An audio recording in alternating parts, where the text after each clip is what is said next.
Do you know Nepal की 80% population Hindu है? रफली 60 लाख नेपालीज लोग इंडिया में काम करते हैं. That's almost one fifth of the population. कोई भी Nepali citizen Indian army join कर सकता है. इतना ज़्यादा फेथ है इंडिया को नेपाल में. फिर क्यों खराब हो रहे हैं इंडिया और नेपाल के रिलेशंस? ऐसा क्या किया है चाइना ने? Let's find out.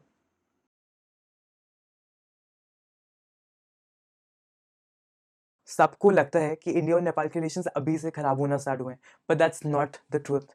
और इसका सबसे इजीएस्ट एग्जांपल है 2015 का unofficial blockade. To remind you, Nepal एक लैंडलॉक्ड कंट्री है एंड उसने इंडिया के साथ अग्रीमेंट साइन किया है to use India ports for exports. तो जो भी एक्सपोर्ट करते हैं नेपाल को वो इंडिया के थ्रू जाता है एंड सारे एसेंशियल्स नेपाल में इंडिया से इम्पोर्ट होते हैं. नाउ कमिंग बैक टू 2015, जब नेपाल की कॉन्स्टिट्यूशन अमेंड हुई थी तो मधेसीज जो कि वहाँ की एथनिक कम्युनिटी है with strong ties to India, उनको इक्वल राइट्स नहीं दिए गए थे.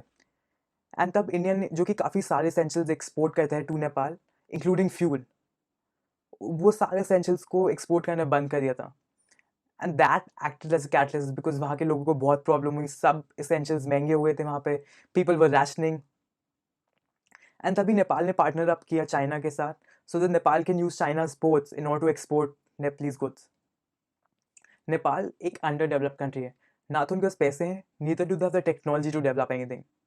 अभी रिसेंटली एक स्टेटमेंट आई थी कि नेपाल ने आईफा अवार्ड्स कैंसिल कर दिए थे because they didn't have the money for it.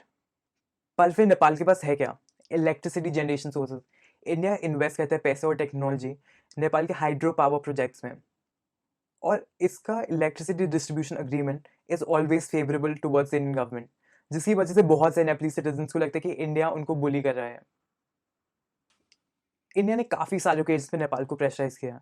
इन 2017 नेपाल ने अपना एक कॉन्ट्रैक्ट वर्थ 17,000 करोड़ कैंसिल किया था with a Chinese company just because of Indian pressure. Similarly, जब चाइना ने नेपाल के साथ एक अग्रीमेंट साइन किया था by the name of belt and roads initiative, जिसके थ्रू वो वहाँ पे एक एयरपोर्ट बना रहे थे, एक हाइड्रो पावर प्रोजेक्ट प्लान बना रहे थे. They were investing in roads and creating new rail lines. तब वापस इंडिया ने बहुत प्रेशराइज किया था बट नेपाल डिडंट बज in and they went with the contract. और इसी की वजह से इंडियंस और इंडियन गवर्नमेंट के अगेंस्ट वहाँ पे बहुत ही ज़्यादा नेगेटिव सेंटिमेंट है. But it's not all negative. India ने भी काफ़ी ट्राई किया है नेपाल के साथ अपने रिलेशंस इंप्रूव करने के लिए. इन 2014 पीएम मोदी गए थे Nepal and that was the first trip by any PM in the past 17 years to Nepal. Similarly, India Nepal commission दो बार मिली थी in 2014 and 2016 and that's more than the met in the past 23 years. Now coming to the present, 8 मई को इंडिया ने inaugurate किया था एक 80 kilometre long road between India and China through Lipulekh पास. और इस एरिया में बहुत ज़्यादा इंडियन इन्वेस्टमेंट्स थी और चाइना ने भी माना था कि ये टेरिटरी इंडियन है.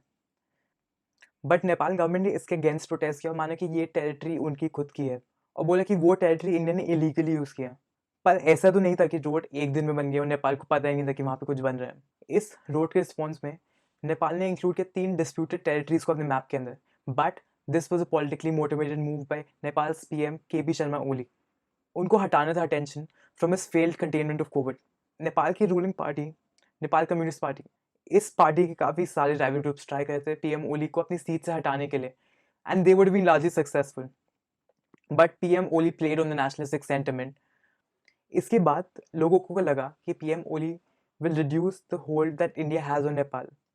उनको लगा कि ये तो हमें इंडिया के क्लचेस से बचाएगा और इसी की वजह से all the members of NCP had to back off. Indian movies बहुत ज़्यादा फेमस है नेपाल में. They been instrumental in shaping the Nepalese culture. लोग काफ़ी ज़्यादा इन्फ्लुएंस है बॉलीवुड से. But guess what, Nepalese government try कर रही है कि इंडियन मूवीज सिर्फ 6 महीने स्क्रीन हो and rest of the months are for Nepalese movies. China ने इंडिया और नेपाल राइवलरी का बहुत यूज़ किया अपना इन्फ्लुएंस बढ़ाने के लिए. नेपाल की पॉलिटिकल पार्टीज ने खुद बोला है कि चाइना फ्यूल करता है anti India debates in Nepal. And this is because China invest a shit ton of money in Nepal. 2018 में चाइना ने इन्वेस्ट किए थे 7,300 करोड़ और इंडिया ने सिर्फ 13 करोड़. जो ये पैसा जो इन्वेस्ट होता है इससे इंफ्रास्ट्रक्चर बनता है और इससे जॉब्स क्रिएट होती हैं. और जितनी ज़्यादा जॉब्स होंगी उतने कम लोग अनएम्प्लॉयड होंगे तो लोग खुश रहते हैं उसकी वजह से. जब भी कोई प्रॉब्लम होती है नेपाल की पॉलिटिकल पार्टीज के बीच में तो चाइना उसको मीडिएट करते हैं. And this is very surprising because ऐसा कोई कंट्री नहीं करती है. No one wants to meddle in any one else's affairs. बहुत मीटिंग्स करती हैं Chinese ambassador with representatives of various political parties of Nepal. और इसी की वजह से Indian news channels were showing that PM Oli and the Chinese ambassador they're dating. And this is very funny and very offensive at the same time. और इसी की वजह से काफ़ी सारे इंडियन न्यूज़ चैनल्स बैन हो गए थे नेपाल में, बिकॉज उन्होंने बहुत इमेच्योरली सब्जेक्ट को हैंडल किया था, and this was not called for. Plus they were fuelling an anti Nepal debate in India. Now सबसे बड़ी बैरियर क्या है चाइना और नेपाल के बीच में? That's actually language. और China went one step forward. अब चाइना पे कर रहा है टीचर्स की सैलरी जो कि मैंड्रिन पढ़ा पाए प्राइवेट स्कूल्स में नेपाल. तो जो गैप्स हैं नेपाल और चाइना के बीच में वो खुद ही चाइना फिक्स कर रहे हैं. अब समझते हैं प्रॉब्लम क्या है चाइनीज इन्वेस्टमेंट्स के साथ. Chinese investments come with strings attached, और अब इसके इफेक्ट्स दिख भी रहे हैं.